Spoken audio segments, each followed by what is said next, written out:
दोस्तों, आज लगभग सभी लोग पैसे के पीछे भाग रहे हैं, लेकिन भागना भी जायज़ है। कुछ लोगों के मन में सवाल होगा कि हमें $1 के ₹70 क्यों चुकाने पड़ते हैं। इसके पीछे का राज जानते हैं। हमारे भारत में करेंसी का इतिहास करीब 2500 साल पुराना है। अगर हम बात करें 1917 की, तो ₹1 की जो वैल्यू थी वो $13 के बराबर हुआ करती थी।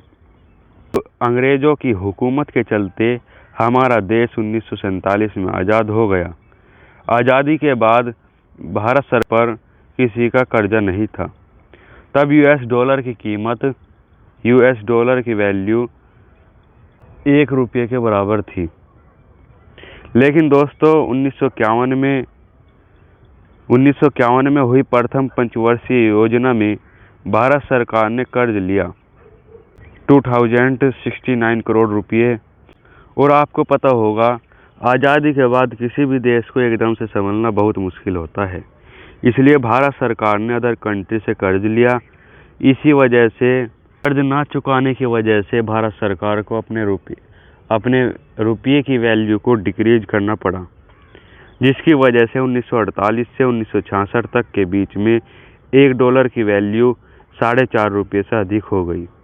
लेकिन दोस्तों तभी से रुपये की वैल्यू गिरती ही जा रही है, रुकने का नाम नहीं ले रही। दोस्तों अदर कंट्री के साथ चलते युद्ध में और बढ़ती महंगाई रुपये की वैल्यू और डिक्रीज हो गई। इंदिरा गांधी के शासनकाल में देश का कर्ज चुकाने के लिए रुपये की कीमत को कम करने का फैसला लिया गया। इसके बाद रुपये की कीमत घटती चली गई। वहीं पर बात करें तो 1975 में US डॉलर ₹8.5 से अधिक हो गया था और 1985 में $1 ₹12 हो गया। इसी हुए भारत के साथ अदर कंट्री के साथ युद्ध हुआ, जिसमें पाकिस्तान भी है, चीन भी है। 1971 में पाकिस्तान के साथ और 1962 में चीन के साथ और फिर 1965 में पाकिस्तान के साथ युद्ध हुआ।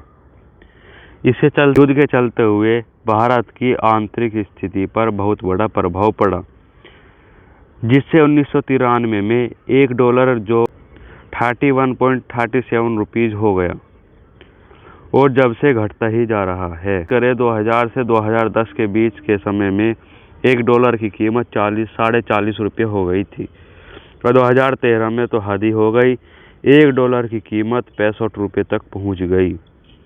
इसके बाद थोड़ी और डिक्रीज हुई।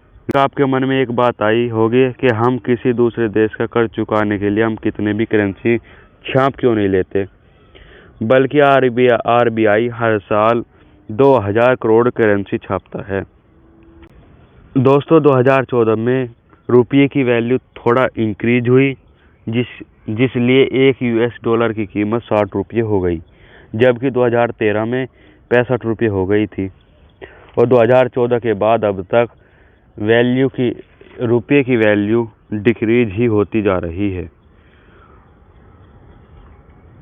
जो वर्तमान में 76.9 हो गई, जो अब तक का रिकॉर्ड है। दोस्तों आपको क्या लगता है कि हमारे रुपये की वैल्यू कितनी और डिक्रीज हो सकती है? कमेंट में ज़रूर बतलाएं।